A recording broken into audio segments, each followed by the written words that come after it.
Lucis Trust, a non-profit, non-political, and non-sectarian organization on the roster of the Economic and Social Council of the United Nations and concerned with the establishment of world cooperation and goodwill, presents Inner Sight with your host, Robert Anderson. He, with Sarah and Dale McKechnie, President and Vice President of Lucis Trust, will discuss philosophical and spiritual topics essential to everyday life. Now here's your host, Robert Anderson. Welcome. Inner sight is simply seeing that which is always present, but not yet fully recognized. You have, within you, the ability to see yourself and the world around you in a new way with new eyes. So stay with us, and together we'll look at the world and ourselves with inner sight. Our topic for today, the United Nations and its future goals. Before we get started on this topic, I'd like to say a few words about Alice Bailey, the founder of the Lucis Trust organization. Alice Bailey wrote 24 volumes of literature, and those 24 volumes of literature are the main inspiration for the dialogue that you hear on this show. And the following thought is also from Alice Bailey. Speaking symbolically, when the United Nations has emerged into factual and actual power, the welfare of the world will then be assured. What is that welfare but love in action? What are right human relations but love among men, groups, and nations? What is international cooperation but love on a world scale? Those are the things which the love of God in Christ expressed, and those are the things which we are working toward today to bring into being. Do we see much evidence of love being expressed today on a global scale? I think we do, although it might come as a kind of a novel idea that love on such a universal or international scale could be recognizable. The thought that you opened with, what is international cooperation but love on a world scale, might strike people as kind of surprising. But really, when you think about it, that is the expression of love, to cooperate for the good of the whole. And I think we are seeing that more and more. We all know that we can put our focus, our attention on all that is wrong in the world, and there is plenty wrong. Or we can try to highlight and stimulate and strengthen what is good in the world. And an example that everybody is aware of, but it doesn't hurt to remind ourselves, was the response to the tsunami last Christmas, the day after Christmas, and the overwhelming outpouring of love and generosity and real sharing of resources and of concern and compassion that poured out to the people who were affected by that tsunami. That's a splendid example of love on a world scale, don't you think?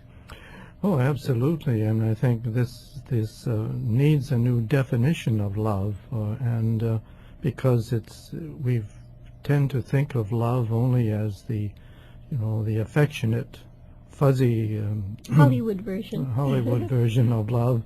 Well, it is that in its lowest expression, but maybe love, you could say in its most personal expression. Personal expression, lowest expression too. But love on an international scale is, as you say, it's cooperation among nations, and that is, the challenge that we face in front of us now is to understand love on this international, more impersonal scale. It's bringing the intelligence of the intuition and the enlightenment of the mind to bear on bringing greater understanding, which is essentially what love is. It's effort to understand the needs of the world and to fulfill those needs from the position of the whole. People might be wondering why we are speaking about the United Nations at this time. This month is the 60th anniversary of the founding of the United Nations. And any time the odometer rolls over to a new cycle, I think that's a natural time for anyone to take stock.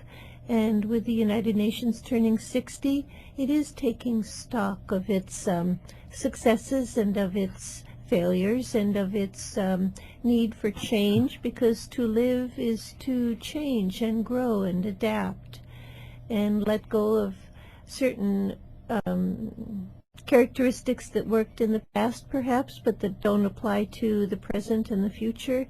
So this is a very opportune and appropriate time to be talking about the United Nations, which I really do believe was founded in love, because it was founded at the end of the World War. That was a time of enormous suffering for peoples throughout the world.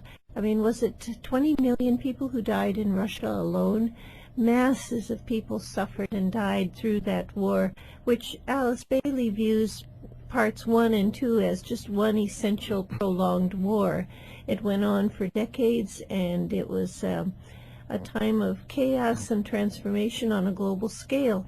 Out of that, the United Nations was formed because certain visionary people like Franklin Delano Roosevelt and Winston Churchill realized that there had to be some kind of global forum where the peoples of the world could come together to share ideas and plot strategy for a better way to live.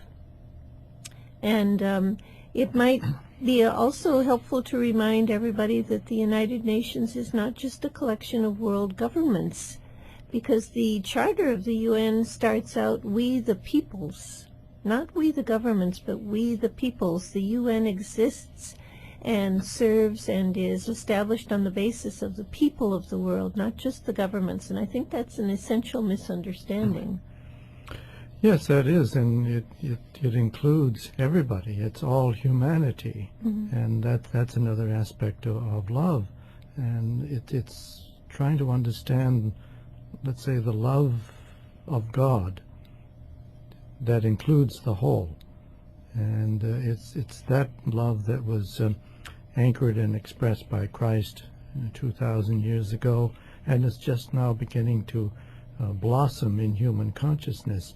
And this was an indication to the inner spiritual hierarchy that guides our inner government, that humanity was at a stage, we had reached a point in consciousness and the development and awakening of our consciousness where we could begin to grasp and cooperate and work together.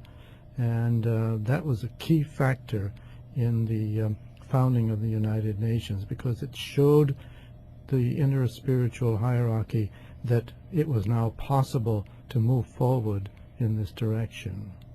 And today, I think there are over 190 nations that are members of the United Nations. So obviously, the nations of the world want to join and be recognized as part of this global forum, even if they don't always live up to the principles of its charter, and that includes this country.